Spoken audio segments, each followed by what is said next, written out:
일상에 바쁜 여러분들을 대신해서 지식과 인사이트를 정리해드리는 매일 독서 매일 인사이트입니다. 오늘은 애쓰지 않고 편안하게 이 책에 대해서 한번 살펴보도록 하겠습니다. 전반적으로 인간관계에서 다루고 있는 책이에요. 제가 개인적으로 인간관계에 대해서 고민을 물어보는 주변 분들에게 가장 많이 이야기하는 것 중에 하나가 애쓰지 말라, 이런 얘기를 많이 합니다. 다 그런 건 아니지만 인간관계의 그 많은 갈등이 나의 과제와 타인의 과제를 이제 분리하지 못함으로 인해서 생기는 경우가 굉장히 많은 것 같아요. 본인은 남을 이제 위해서 행동한다고 여기지만 그거는 타인의 과제에 이제 침범을 하게 되는 거죠.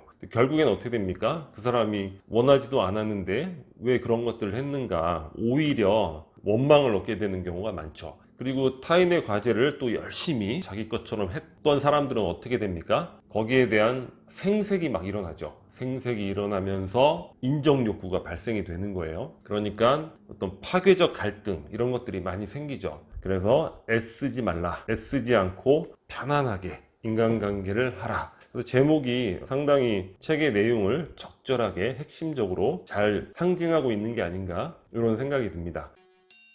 책에 나오는 몇 가지를 살펴볼 건데, 첫 번째로 좋아 보이는 것과 진짜 좋아하는 것. 고대 그리스에는 비극이 있었죠. 많은 사람들이 정기적으로 극장에 모여 이제 비극을 관람하는 거예요. 비극은 인간에게 위안을 주죠. 삶의 어떤 근원적인 고통, 이런 것들에 대해서 공감을 일으키면서 자기의 삶이 정화되는, 카타르시스를 느끼는 그런 결과를 일으키는데, 현대사회는 어떻습니까? 개인적으로 SNS를 하죠. 근데 SNS라는 거는 남에게 보여주기 위한 그런 행위잖아요. 그러니까 그 과정 자체가 내가 진짜로 좋아하는 무언가를 하는 행위라기보다는 남들에게 좋아 보이는 것들, 그런 것들을 나의 그 행복의 증거인 것처럼 뽐내려고 하는 거죠. 그러니까 어떻게 됩니까? 비극은 위안을 줬다면 SNS는 불안을 주죠. 이 친구는 벌써 이런 생활을 하네? 나는 뭐지? 이렇게 생각을, 오해를 하게 되는 거죠. 근데 SNS라는 게 여러분들 다 아시지만 여러분들의 실제 생활이 SNS에 보여지는 그것과 동일합니까? 동일하지 않죠. 다 그렇지 않습니다. 다 자기의 좋은 부분, 좋은 이벤트, 고급스러운 물건들, 이런 것들만 가려서 뽑아서 연출해서 올리는 것일 뿐이에요. SNS로 서로가 서로에게 불안을 조장하는 이런 분위기 말려들면 안 되겠다. 여러분들도 한번 생각을 해보셨으면 좋겠고, 작가가 정리한 글입니다. 관람객보다, 지켜보는 관람객보다 당신이 더 중요하다. 완전한 무결점의 존재가 되려고 하는가. 작가가 이제 영화 에피소드를 얘기하고 있어요. 너무 재밌게 본 거예요. 이렇게 훌륭한 대단한 영화가 있는가. 그래서 이제 후기를 봤는데 한 80%는 좋은 후기, 20%는 굉장한 악평, 이상했다는 거예요. 아니, 이렇게 좋은 영화에 왜 이렇게 악평을 달지? 그리고 또 한 경우는 뭐냐면 너무나 지루하고 재미없게 본 영화, 막 뛰쳐나오고 싶을 정도로. 그런데 후기를 찾아봤더니 또 80%는 호평, 20%는 악평. 아니, 어떻게 이런 영화에 호평을 주는 사람이 다 있지? 그러니까 사람마다 선호도가 다 다르다는 거죠. 인간관계도 그러한 관점에서 바라봐야 될 것 같아요. 모든 사람들이 나를 보고 다 막 열광하고 나를 다 좋아하고, 그런 경우는 있을 수가 없다는 거죠. 싫어하는 사람이 존재하지 않으면 좋아하는 사람도 있을 수가 없죠. 그래서 살다 보면 나를 싫어하는 사람들, 그런 경우를 맞닥뜨리게 되죠. 필연적으로. 그런 것들에 너무 상심하지 말고, 아무리 내가 좋은 사람이 되려 했어도 모든 사람이 나를 좋아할 수는 없다, 이 진리를 항상 상기를 하는 게 중요할 것 같아요. 노노의 한 구절을 살펴보면, 공자의 제자가 공자한테 물어봤죠. 마을 사람들이 선생님 다 좋아했으면 좋겠습니까? 그건 아닌 것 같다. 아니, 그러면 다 싫어했으면 좋겠습니까? 그것도 아닌 것. 아니, 그럼 도대체 뭐가 좋습니까? 자, 마을 사람들 중에서 선한 사람들은 나를 좋아하고, 자, 선하지 않은 사람들은 나를 미워하는 것, 그것이 가장 낫다, 이렇게 얘기를 하고 있죠. 한번 숙고해 볼 필요가 있을 것 같습니다. 부정적 마음도 나의 일부. 부정적인 마음은 내 존재의 일부죠. 나와 늘 함께 가는 거죠. 제거할 수 있는 이런 것들은 아니죠. 사람은 누구나 열등감과 무력감, 초라함을 느낍니다. 감정이라는 게 롤러코스터니까 낮은 부분의 감정들이 당연히 있겠죠. 나보다 더 뛰어난 사람을 봤을 때 열등감을 느낄 수도 있는 것이고, 어떠한 상황에 있어서 지극한 그런 초라함을 느낄 수도 있죠. 굉장히 그 힘든 감정이죠. 초라함, 이런 것들, 무력감, 내가 사회 속에서 어떠한 의미가 되지 못하는구나, 이런 느낌, 굉장히 힘들죠. 그런데 이런 것들은 항상 롤러코스터처럼 주기적으로 나에게 존재할 수 있는 감정이다, 이렇게 인지하는 거 중요할 것 같아요. 그래서 중요한 건 부정적인 마음이 없는 게 아니라 오래 머무르지 않는 거. 이렇게 오래 머무르지 않게 이렇게 돼야 되는데, 이게 쭉 이렇게 되면 문제가 있죠. 악순환에 빠지는 거, 이런 것들을 우리가 조심해야 되겠다. 그리고 열등감, 초라함은 뭡니까? 발전을 위한 자극이 되죠. 아니, 나보다 뛰어나네? 나라고 왜 못해? 더 열심히 해야지. 자극이 되는 거야. 두고 봐, 내가 멋진 모습으로 나타날 거야, 뭐 이런 것들. 호구형 기버, 호신형 기버. 자, 앤덤 그랜트의 기브 앤 테이크, 이 책은 너무나 많이 인용이 되고 있어요. 그래서 우리가 독서하다 보면 이 내용을 인용한 글들 굉장히 자주 부딪히게 됩니다. 다 아시겠지만 간단히 얘기하면 가장 실패한 사람들 성향이 기버라는 거예요. 베푸는 사람들. 뭐야, 기버는 늘 실패하나? 근데 가장 성공한 사람들을 봤더니 그 사람들도 기버라는 거예요. 그러니까 기버가 또 가장 성공하는. 그러니까 우리가 그걸 두 가지로 나눌 수 있죠. 가장 실패하는 기버는 뭡니까? 호구형 기버. 가장 성공하는 사람들은, 이 작가는 호신형 기버라고 네이밍을 해놨어요. 뭐냐면, 자, 기버, 관계를 나눌 때 일단은 주고 시작하는 거야. 근데 상대가 테이커로 나오면 나도 테이커로 바꾸는 게 가장 성공하는 호신형 기버고, 상대가 테이커로 나오는데 계속 기버로 있으면 이건 호구죠, 호구. 그죠? 그래서 이 팁포텟이라고, 눈에는 눈, 이에는 이 게임이 있는데, 자, 일단은 처음 만나면 친절을 베풀고, 상대방이 친절로 나오면 계속 나도 기버, 친절로 나가는 거고, 상대방이 불친절, 테이커로 나오면 나도 테이커로 나가는 거. 이게 항상 그 팁포텟 게임의 궁극적인 승자가 된다는 거예요. 그래서 내가 호구형 기본인지 호신형 기본인지 이 부분을 한번 잘 생각해 봐야 될 것 같아요. 법정 스님의 글이 있는데, 진실은 진실된 사람에게만 투자해야 된다. 의리도 의리를 지키는 사람에게 지켜야 된다는 거죠. 문제는 뭐냐? 대부분의 피해는 진실 없는 사람에게 진실을 쏟아부은 대가로 받는 벌이다. 벌이라는 말이 중요한 것 같아요. 나에게 왜 이렇게 상처를 주는가, 이 세상은. 왜 내가 만나는 사람들은 늘 나를 이용만 하려고 하는가. 이렇게 세상을 탓하고 타인을 탓하는 경우가 많죠. 그게 아니라는 거예요. 법정 스님 말은 벌이라는 거예요. 그거는 스스로가 진실된 사람인지 아닌지를 판단하지 않고 호구로 행동한 그러한 것에 대한 대가, 벌이다. 이 부분은 우리가 한번 진지하게 성찰을 해볼 필요가 있을 것 같습니다.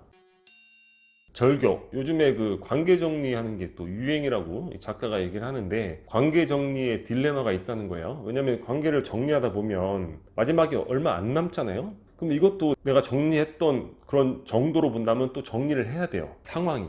근데 이것까지 정리하면 내 주변에 아무도 안 남는 거야. 이게 이제 관계 정리의 이제 딜레마가 되는 거죠. 물론 그 행위의 정도가 굉장히 심한 사람이라면 당연히 이제 정리를 해야 되겠죠. 그리고 이제 그게 하나의 1대1 개인 관계, 연인이라든가 뭐 이런 경우. 그런데 하나의 집단으로 섞여 있는 경우가 있죠. 그 경우라면 절교를 하게 되면 불편하잖아요. 그래서 그런 경우는 딱 절교하는 것보다는 만남을 이제 회피하는 거, 같이 이제 어울려 있다 하더라도 그 사람에게 정말 필요한 말, 그 이상을 안 하는 거, 뭐 그런 정도를 지키면서 거리두기를 유지하는 게 낫지 않을까. 왜냐하면 절교라는 거는 뭡니까? 엄청난 에너지가 소비되는 거죠. 그렇잖아요. 여러분들 삶에서 그렇게 중요하지도 않은 인간인데 그 사람하고 관계를 정리하기 위해서 막 엄청난 에너지를 막 쓰고, 그러니까 그 정도로 중요한, 꼭 절교가 필요한 관계라면 그렇게 에너지를 쏟아가면서 할 가치가 있지만, 그렇지 않다면 그냥 거리두기, 회피하기,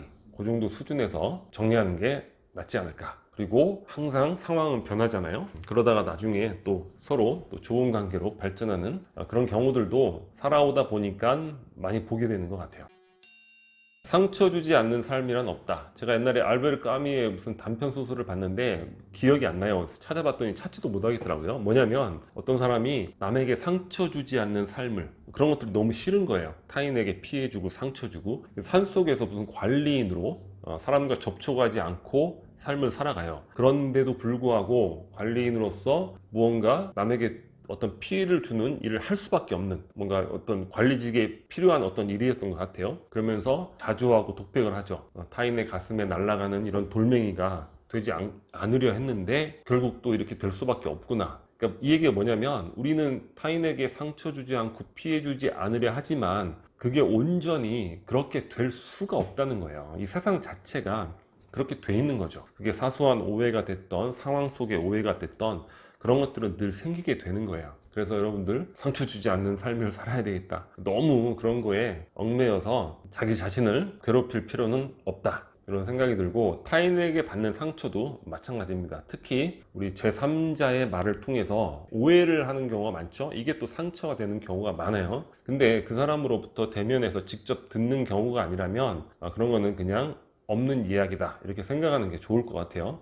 그러한 제3자를 통한 오해를 가질 일이 생기면 항상 셰익스피어의 오셀로를 우리가 상기할 필요가 있죠. 그렇게 사랑하는 아름다운 아내였는데 부하 이야곤가 그 간괴에 빠져가지고 아내를 죽여버리잖아요. 그 읽어보면 정말 비극입니다. 정말 그런 경우가 많죠. 그리고 없는 자리에서는 임금님 욕도 한다고 어떤 그 맥락 속에서 좀 부정적인 얘기를 할 수도 있어요. 상대방이 이렇게 얘기했을 때 뭐 맥락이 그러니까 대화의 맥락이 뭐 맞장구를 칠 수도 있는 거고 근데 그거를 그 사람한테 전하면 그 사람은 완전 오해를 하겠죠. 가장 좋은 건 타인의 얘기는 아예 안 하는 게 좋고 내가 어떤 타인의 얘기를 듣는다 하더라도 어떤 맥락이 있었겠지. 뭐 그런 측면에서 거기에 연연할 필요는 없다. 이치의 글이 여기 소개되어 있습니다. 사람과의 교제에서는 모르는 척, 거짓, 둔감이 필요하다는 거예요. 둔감한 척. 말은 가능한 한 호의적으로 해석하고 상대방의 말은 호의적으로 해석하고 그렇게 중요한 의미가 있는 인물들이 아니란 말이에요. 여러분들 삶에 있어서. 이것이 사교의 요령이며 사람에 대한 위로이기도 하다. 사람에 대한 위로.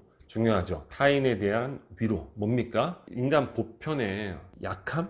우리 인간 약하잖아요. 그죠? 그런 것들에 대한 이해, 애정을 갖는다는 거. 사람에 대한 위로, 타인에 대한 위로, 둔감. 한번 잘 생각해 볼 필요가 있는 글인 것 같습니다. 마지막으로 이제 인간관계의 디폴트 값. 이 책에 나온 얘기는 아닌데 개인적으로 한번 첨가를 해봤습니다. 자, 인간관계의 기본값. 관념은 뭐냐? 사르트르가 얘기했던 타인은 지옥이다. 이거를 우리가 기본값으로 놓을 필요가 있을 것 같아요. 지옥이 기본이니까 어떻습니까? 그냥 원래 이런 거구나. 나쁜 일이 있을 때도 인간관계는 원래 이렇게 힘든 거구나. 그런데 그 과정에서 좋은 일이 생기면 아이고 행운이구나 이렇게 생각하면 되겠죠. 그리고 행동은 이제 황금률을 따라하면 될 것 같아요. 뭐 예수, 공자 어떤 시대입니까? 그때 급격하게 인구가 늘어난 시대예요. 그러니까 인간들이 살아오다가 인간관계를 도대체 어떻게 해야 될지 아주 온 인류가 고민에 빠졌던 시대란 말이에요. 똑같은 이야기들을 했습니다. 예수님은 남에게 대접받고자 하는 대로 남에게 대접하라. 공자는 내가 원하지 않는 거를 남에게도 하지 마라. 똑같은 얘기인데도 약간 다른 표현이죠. 그죠? 부처나 소크라테스도 똑같은 얘기를 했습니다.